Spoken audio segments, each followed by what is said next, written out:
And I got another good video for you guys. Today, I am bringing you a story that's all about breaking into one of the most lucrative fields that is out there. And what is it? Cybersecurity. And we are not just going to be talking about certifications in theory here. We are going to be diving into practical skills that can get you hired and get you paid. If you ever thought that breaking into cybersecurity was only for people with fancy degrees or those working at big name companies, well, my guest today is here to show you that that's not true. Meet Kenneth Ellington, founder of Ellington Cyber Academy, and he's gone from working behind the deli counter to becoming a senior consultant at one of the largest accounting firms in the world, all in just a few years. And Kenneth created the Ellington Cyber Academy to solve a big problem in the industry: expensive training that is out of reach for most people. And with Ellington Cyber Academy, you'll get access to SEM and SOAR programs without dropping $5K to $15K like other places charge. It's a hands-on platform that teaches you the skills you actually need to stand out and get hired in cybersecurity at a fraction of the cost. And if you're looking to get started in cybersecurity or level up using your IT skills, you don't want to miss the interview. We're covering everything from why SEM and SOAR skills are in demand right now to how Kenneth's program can set you up for success, even if you're starting with zero experiences. So grab a seat, hit that like button, and get ready to learn how you can position yourself to having a six-figure career with the right training and the right guidance. Now let's jump into the video. Guys, I have a really good show here. I have a fantastic guest. We're going to be talking about the world of cybersecurity. And my guest today is a young man who is residing right now in the DFW area. He is a cybersecurity expert, and his name is Mr. Kenneth Ellington. And Kenneth is going to come on today to give us a bit of background on himself, how he got into cybersecurity. Not only that, what he is doing to help others break into cybersecurity. Kenneth, how are you doing today, sir? Really good. And you, Antoine? I am doing absolutely fantastic. I got up early this morning, got myself a nice little workout in, got myself some emails. You probably saw me email you early this morning to the list of questions. But I am doing fantastic this morning. How about yourself? Pretty good. I got some other meeting today, but pretty excited about it. Awesome, awesome, awesome. Well, Kenneth, go ahead and tell the people a little bit about yourself. Give them a little bit about your background as well, too. Sure thing. So Cliff Note version. Name's Kenneth Ellington. I've been in IT and cybersecurity for around 6 years now. I initially started teaching people when I was around 20 years old. So I taught elementary students, which was very interesting. Kids are really crazy. From there, I started, from there, then I got a job at Threat Intelligence and Public Supermarkets because I worked in the deli all throughout college, basically. And I got a chance to get an internship there and then get a job there. From there, when I graduated in 2020, I got a job offer from BTCC as a software engineer, basically doing Java. And then COVID hit and everything shut down, which was absolutely wonderful. No graduation ceremony, no walking at all. So I moved to Dallas like 9 months after I got my job offer. And I've been here ever since. So I used to work as a senior SIEM and SOAR consultant at Ernst & Young, but I just left there 3 weeks ago to focus more time on my actual business, Ellington Cyber Academy. Very cool. And tell me a little bit about your education. So you went to college, obviously, it sounds like, and you were working through college as well, too. Talk a little bit about your education, what school you went to, what degree you majored in, and so forth. So I went to the University of South Florida, which is in Tampa, Florida. Go Bulls. So I went there for about 2.5 years. I got my undergraduate degree in technically MIS in cybersecurity or management of information systems, and I concentrated in cybersecurity. So my college time was really awesome. I loved going to USF. It was really, really diverse, which I liked a lot. So I met a lot of people that I normally wouldn't ever get to meet otherwise in my normal day-to-day stuff. Met a lot of really lifelong friends there. Overall, really great experience. Biggest thing I try to tell people, if you're gonna spend a lot of money in college, try to use all the resources that you can, which most people don't ever do that. So that's definitely what I did. But yeah, I would say overall really great experience. I know you want to ask, should people go to college to get inside cybersecurity? It depends on what your situation is and what your age is, right? Someone that's in your situation, Antoine, I'd probably say If you already have a degree inside of, like, let's say, marketing, or you have a degree inside of, like, I don't know, mechanical engineering, then probably no. You don't need to get another degree inside cybersecurity, especially in your situation if you have kids in the family, right?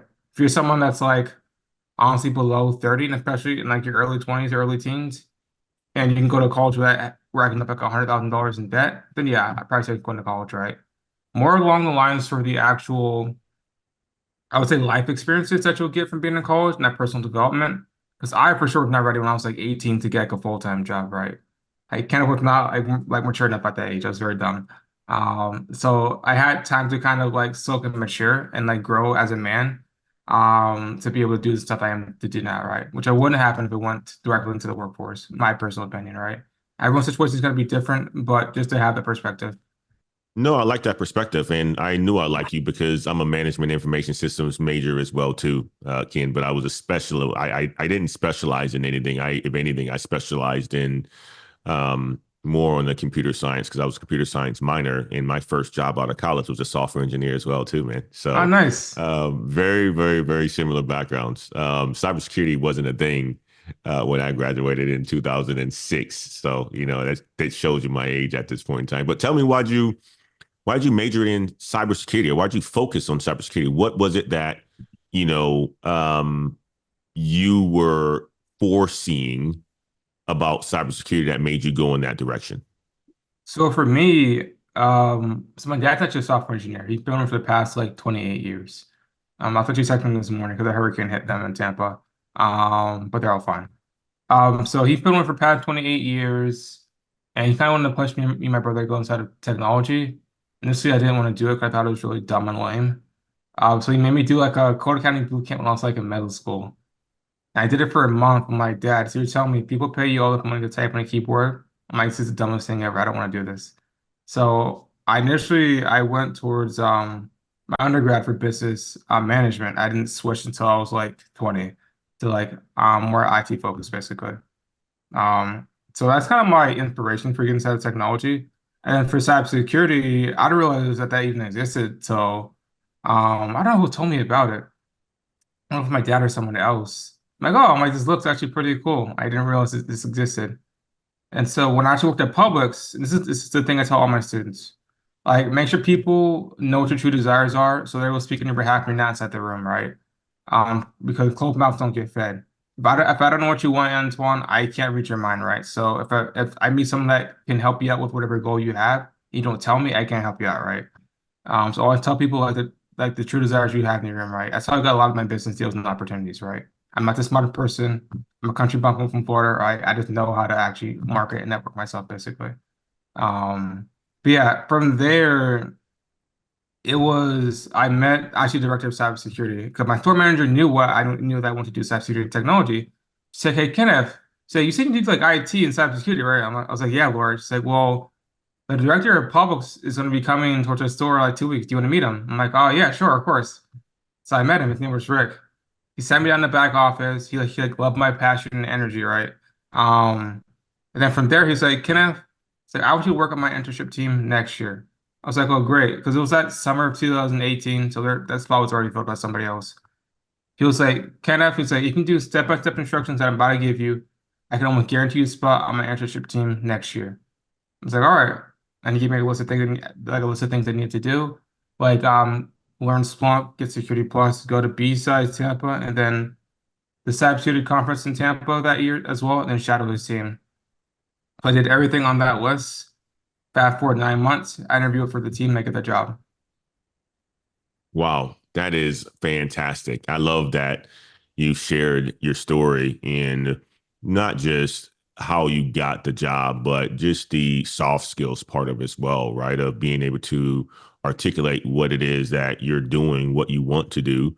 Um, and a lot of people have challenges with doing that, right? A lot of people don't understand how to do that because they think people are against them.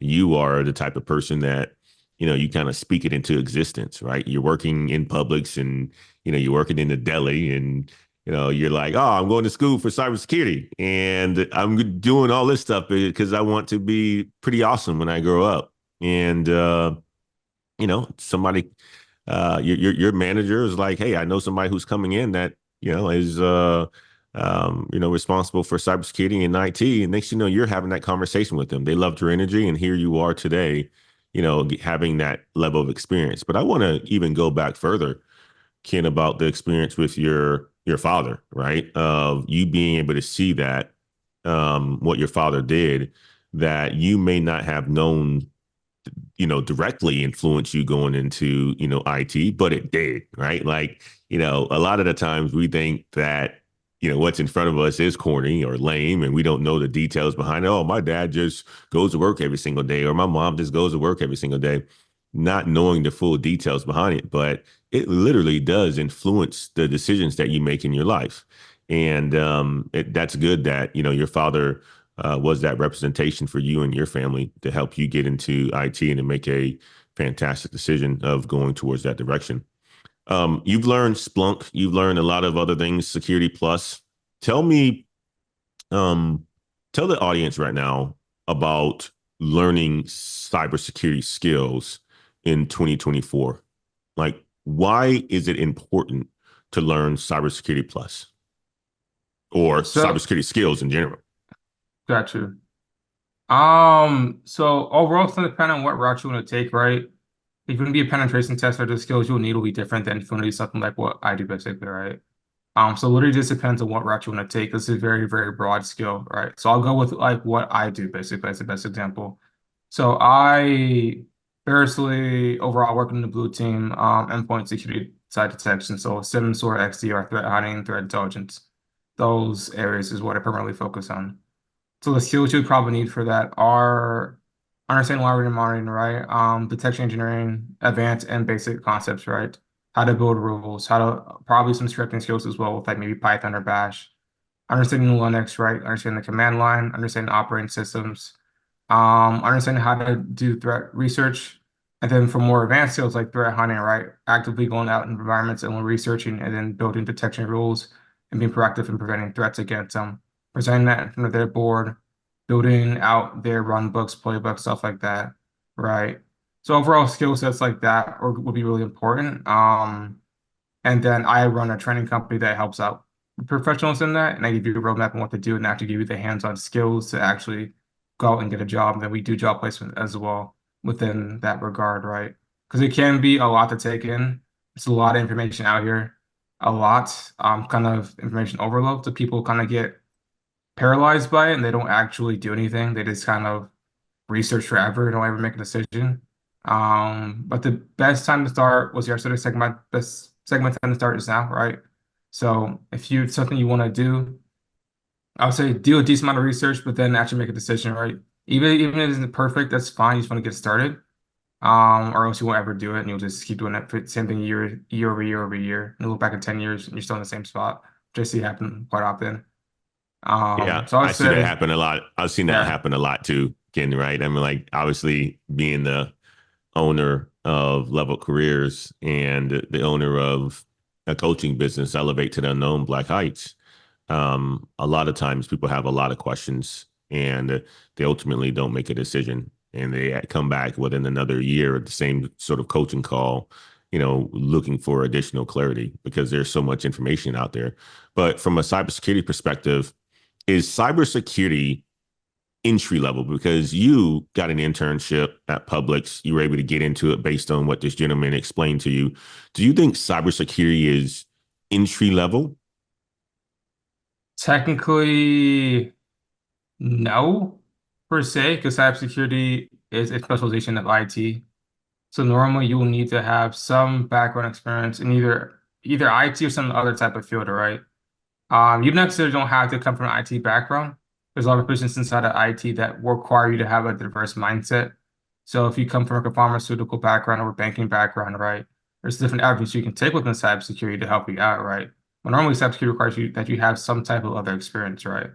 Um, there are entry-level jobs in cybersecurity. They're not as many as other fields, I might say. The barrier to entry is a little bit higher compared to other fields, but because normally pays more, have better benefits. And let's say if you're normally a plumber, which I'm not hating on plumbers, you make a lot of money doing plumbing, right?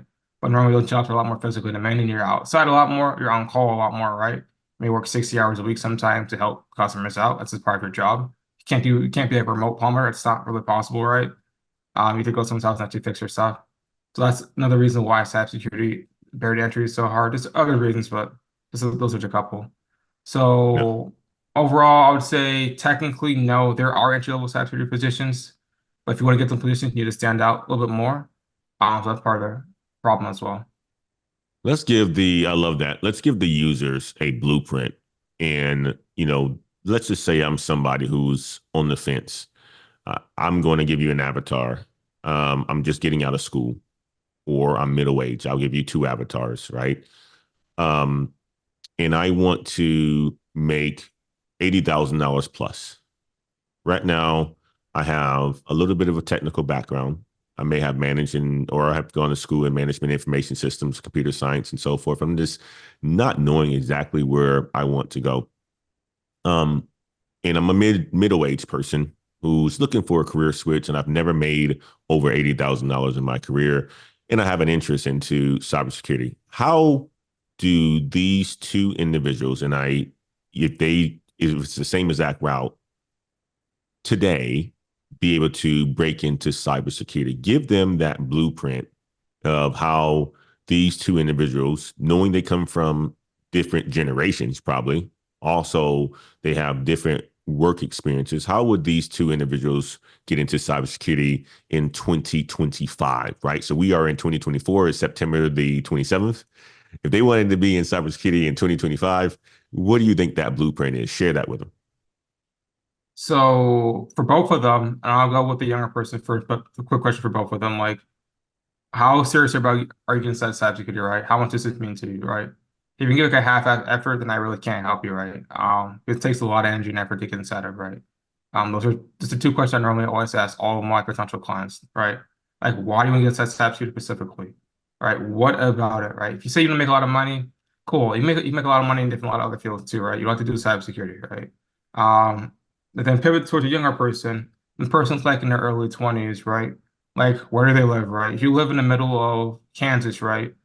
It's more likely going to be pretty hard for you to get a job to cybersecurity compared to someone that lives in like New York City, right? So I would tell them, I'm like, hey, you might need to move towards a bigger metropolitan area to have better chances of getting a job, right? It is hard to get a remote job at that current level. Second portion of that is to market and network yourself. That person probably isn't married, probably doesn't have kids, right? So at that point, you need to be pretty serious about your career, right? So you're going to have to spend extra time either during the week or in the weekend to try to meet different people, try to build connection, try to I know it sounds cringy, but build that synergy. Even though I hate that word with different people, right? That is incredibly important, right? If you build that equity and you kind of build those investments over time, right? Um, and then for certain technical path, depends on what you want to do, which we can get into a little later, right? Then from the older person, right? Again, where does that person live? For them to move, maybe a little bit harder, right? Because they probably have a family and they have kids, right? If they don't, again, I suggest towards them to go towards a bigger metro market, right, with more opportunities. Um, Second thing is I'm going to stress towards them. If you have other responsibilities, that makes it even more pertinent for you to actually basically get your shit together, right? Just in people that are a lot older than me that don't have their shit together. Um, so again, if you don't get a jump to cybersecurity, what will happen to you, right? What does this mean towards you, right? People tell me like, man, I can't take care of my family, kids can't go to college. I'm like, all right, every year you don't get to cybersecurity, this is how much money it's going to cost you, right? And maybe they make $50,000, and then after a year, they may be able to make $80,000 inside cybersecurity, right? Or any technology job, business analyst, whatever the case may be, right? I tell them every year you hold off on this, you lose $30,000 basically. Is that okay with you, right? Do you fully understand what that means, right? Try to get them to understand that concept, but people don't understand opportunity costs, right?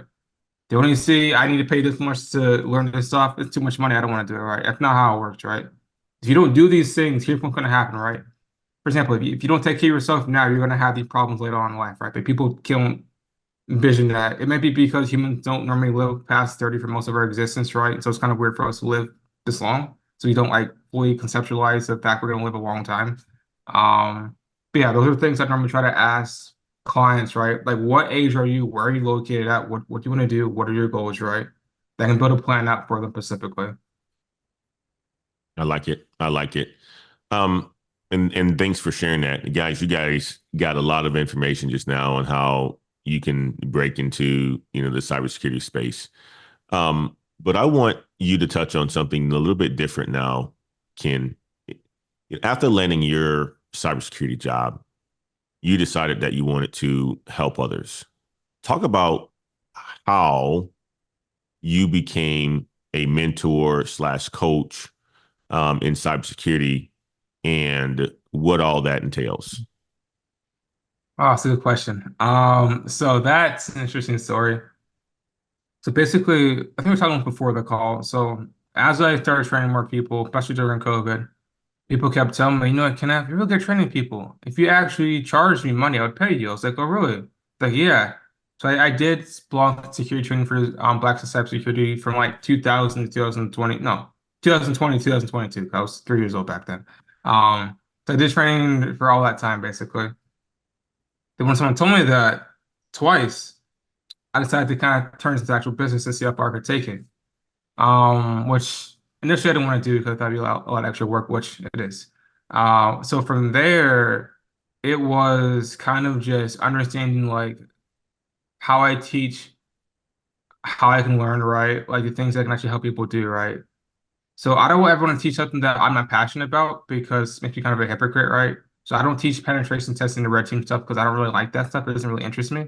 I normally just teach blue team. That's what I'm good at, and that's what people want to learn within my audience. And it kind of leans to the fact that I am a black professional, right? And people do resonate with me. I hope anybody doesn't matter what your creed or race is, basically, but naturally people will resonate with my story because of the way I look and my background that I come from, right? So most of my students end up being either African American or from the black diaspora, basically. Um, so kind of leaning towards that and understanding how to have my voice and market myself. And then the really cool part is to get to kind of transform those students' lives, right? I've had people go from making $0 to $50,000 within like 6 months, right? And that's life-changing money, right? For them and their families and their kids. I've had people go from making like $30,000 to making like 110, because they were unemployed or they worked like in a coffee shop. And that's just like amazing. Just like it's like they hear the happiness in their voice when they're screaming on the phone. I can't be like, I got the job, right? I'm like, all right. I'm like, he tore it down. I'm like, I'm trying to drive right now, but thank you. Yeah. Yeah, but it's just like it's awesome, right? So that's like job satisfaction I didn't get at my normal corporate job, right?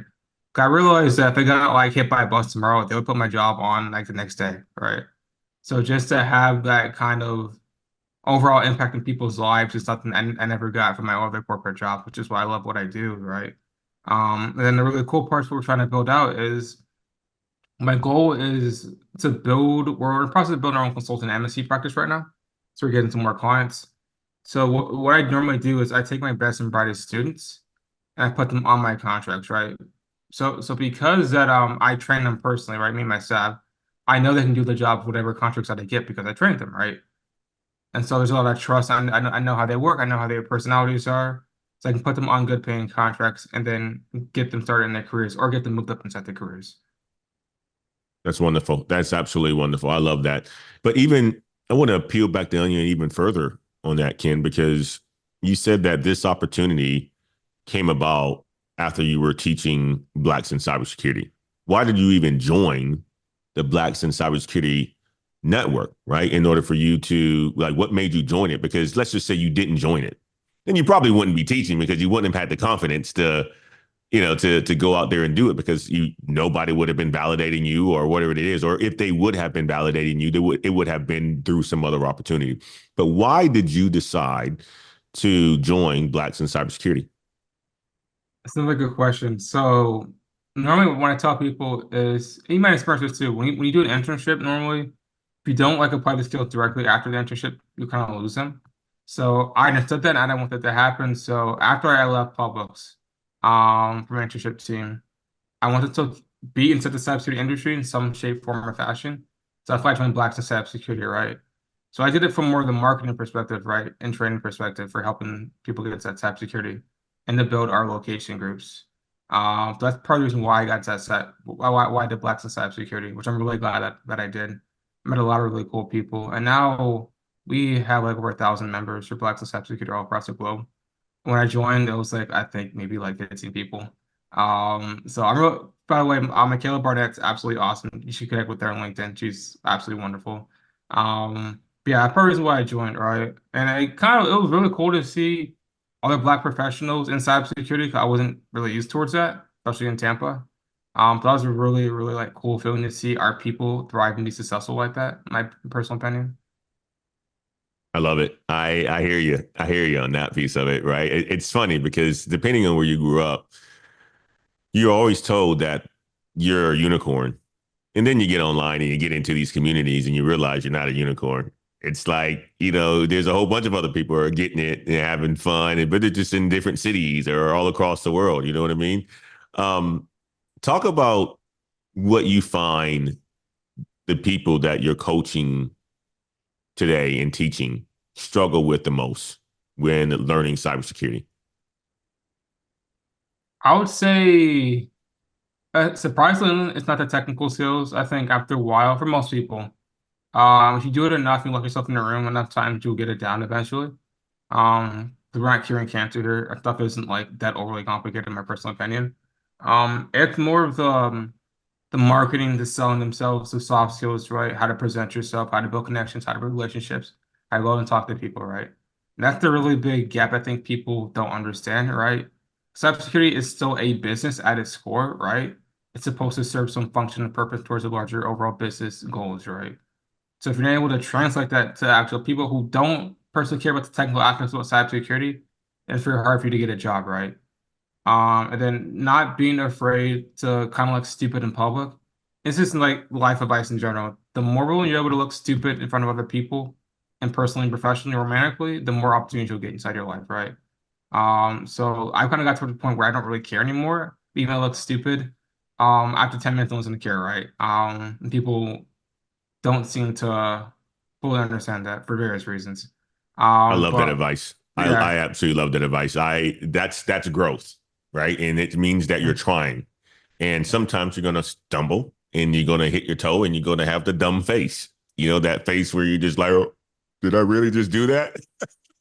I have that a lot in my household when I think I'm, saying the right thing towards my wife or my daughter or my son, right? And it is something completely different, and they correct me, and I'm like, damn, I got the dumb face. You know what I mean? Like, but you wouldn't ever know, and you wouldn't ever learn unless you actually tried or said something or spoke up, right? So I love that. I love that. And the other piece of it too, Ken, was the fact that you're talking about the soft skills piece of it.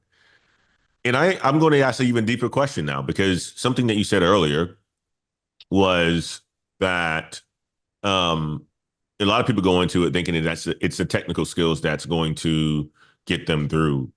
But you, even going back to your conversation that you had when you were working in Publix or, and having these conversations with people, you were, it seems like your soft skills were there because of the fact that you probably were in customer service, even though you worked in a deli, right?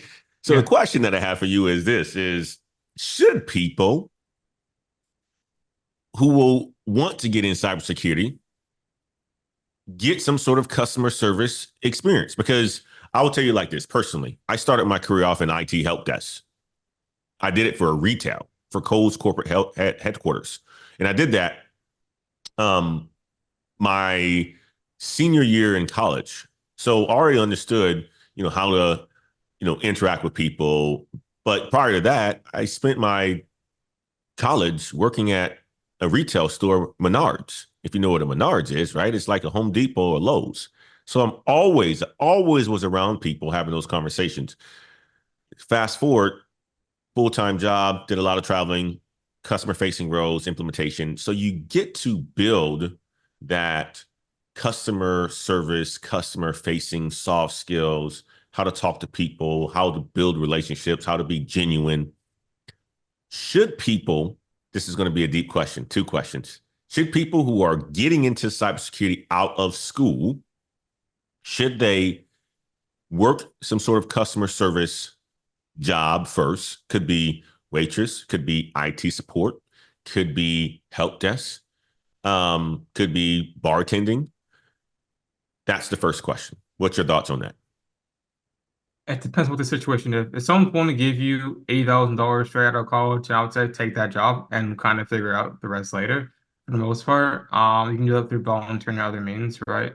Now, if you're having trouble getting a job right, Do not be picky, right? Is my honest opinion, right? I was willing to move towards like Washington or like Wisconsin, like after college. I didn't I care. grew up in Wisconsin, so don't It's hate on Wisconsin. it's cold. It's just cold. I can't deal with that. It's like really, really cold. It is Um, cold. You ain't lying about that. That's why I left. so so for me, I wasn't gonna be picky, right? I'm a person, I'll do what I have to do to get what I want to do, right? Basically. And I've always had that mindset since college. So if you need to take a job at, I don't know, Applebee's or Del Frisco's and be a bartender or a waitress, right? Or work on another job that isn't ideally what you want to do, right? If it pays the bills and gives you those personal skills and to get the job you want to do, then do it, right? You want to do what you need to do to get toward what you want to do, right? That's how life kind of works, right? And then build your way up from there. Love it. No, I love it. And I think this will probably be the last question here, Ken. But and you hit on it, but I want you to say it very clear so that the people can understand and really understand. What do most people struggle with when landing a job in cybersecurity? Overall, I would say not level setting their expectations, right? Maybe that's because of the marketing we've done inside the field for a lot of different people. Like you get a job within like 2 months for cybersecurity is technically possible, right? It is. I've seen people happen before. Assume you're not that person, right? So assume it's gonna take you probably longer than 6 months to get a job, right? Maybe 6 months or 12 months, maybe 12 months or 18 months. It took me 2 years to get a full-time job inside cybersecurity, basically, right? So just understand that aspect of it, right? Understand that whatever you normally want in life, the best things in life normally take longer than you personally expect and have the basically the level set that for yourself, you should be fine, honestly. The thing I've always seen is that people get upset. Like, man, I can't land a job, I can't land a job cybersecurity. I'm like, well, how long you been looking? Like, 5 months. And then I'm like, that's really not that long. But from most of the fields, if I'm gonna be a doctor, if I'm gonna be an electrician, right? I have to go to school for years, be apprentice for years, right? Build my way up. Then I'll start making money, right? They want to be like a doctor. It takes what 8 years, you have to pay probably 200K to become a doctor, right? If I want to be an electrician, I become an apprentice for about a year to 2 years, maybe work under somebody, and then maybe start my own business after 4 years, right? It takes time, right? So you looking for 5 months, I understand you probably got kids, I'm got bills I got to pay, right? I understand that aspect of it, but from the overall cybersecurity aspect of it for looking for a job, that's not that long, right? So just to understand that, right? I know it's gonna be tough, right? I'm sitting here and I have a full-time job and stuff like that, right? I'm just saying that understand that aspect, right? Any field or career that pays you a lot of money and has a lot of good benefits of it, it's going to be hard, right? Just mentally be prepared for that and you'll be in a lot better place, my personal opinion. Love it. Absolutely love it. Um, I think this is really good information, Ken, that people can use to form the opinions or their opinions and it really answer the questions that they have about breaking into cybersecurity because there's a lot of information online. People saying that you can get into cybersecurity in 2 months, people saying you can get into cybersecurity in 6 months, 8 months, 12 months. You're saying that guys set realistic expectations. Yes, there are people who've done it in 2 months, but you don't understand potentially their background. Maybe they already had, some experience in IT or cybersecurity prior, but they're just sharing their story or 6 months, right? That's not usual. So I'm glad that you were able to set that expectations and for others to be able to set that expectation as well. And don't feel like they are a failure because of the fact that it's taking them a little bit longer. Continue Yeah, to earn, learn new skills, continue to make money so that you can continue to support yourself and your family, whatever that is, whether that's working at Applebee's or, working at Chili's or working at, your bar or your Home Depots or whatever it is, continue to stay at it, learn on the side, and ultimately you will get the opportunity if you talk about it. Also, if you network with the right people. Also, if you continue to look at opportunities, it's going to eventually happen for you. So I love that you shared that. You were going to say something else? Go ahead, Ken. yeah. I was saying from my personal experience with different students, right? Our programs are normally 6 to 9 months long. And we don't guarantee you anything. Only thing that's going to happen to you is you're going to die one day. That's one guarantee, sadly.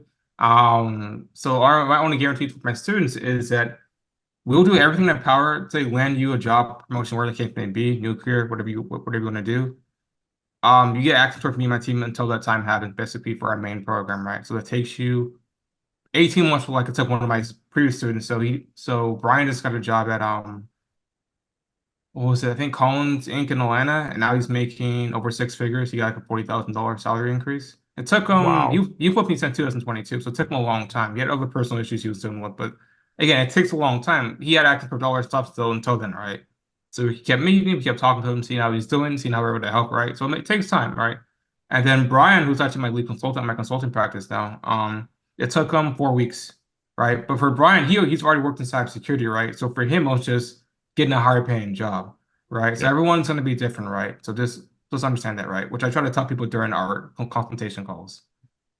And tell people how they can use your program, Kenneth, to launch their cybersecurity career.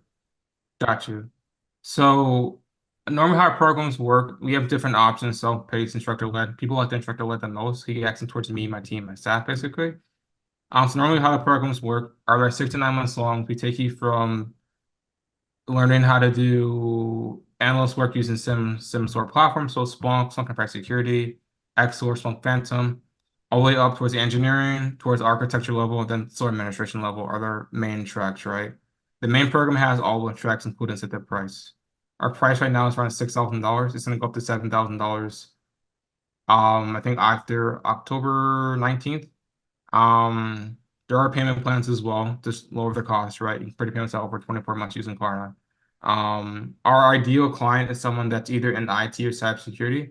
So that's the most realistic time frame. We do take people that are career transitioners that don't have previous tech experience. I'm just very honest with them. Let's say I'll tell them it'll take them a little bit longer compared to other people. Again, you get access towards me and my team until you reach your goal. So if you're fine with the timeline, I'm more than happy to speak with you and talk to you and see how we're to help you out. Wonderful. And how can people get access to you? Your website, LinkedIn, what's the best way for people to get access to you and your program? Either email, which is like it's kellington at ellingtoncyberacademy.com. Either that or our LinkedIn page or my LinkedIn page personally, or going on our direct site, which I'll put inside the link channel for you, Antoine. Very good. Very good. Fantastic. Fantastic, Mr. Ken. I have thoroughly enjoyed this conversation and learning a little bit more about you and what you're doing and the gifts that you've been given and the wealth that you've been giving back to people, right? Like, I think all of us have been given certain gifts or given certain gifts from the man upstairs. And, a lot of the times we don't share those gifts with others. We use it and, you know, just keep it to ourselves or give it to a corporation. But you've done something really remarkable in helping others with your gifts. And look what it's doing. It's causing the octopus effect or the network effect. And I think that's tremendous, which ultimately means that you're going to be rich more than you could even imagine because of the people that you're impacting. So I applaud you. Continue to do the great work that you're doing, Ken. Guys, go and check out his website. Go and check out his LinkedIn. Check out the video description in YouTube, and you'll get access to Mr. Kenneth Ellington, and he will help you get into cybersecurity. I think cybersecurity is one of the best fields that's out there today. If you're looking for a six-figure job, a six-figure career where you can continue to grow, cybersecurity is it. Guys, if you are looking for a management information systems program, go ahead and check out the SNHU link in the description of this video as well too, or the WGU. Both have great online management information systems programs, or you can check with your local university. I did University of Wisconsin, Milwaukee. Kenneth did University of South Florida, both MIS graduates. Fantastic degree, and makes a business in IT. I think that's the reason why he's actually thriving, because he got the business side as well as the technical side. So guys, enjoy the rest of your day. We will see you on the next one. Kenneth, we appreciate you. Thank you so much for coming on the show, my man. Thanks, Antoine. Appreciate it. Absolutely. Peace out.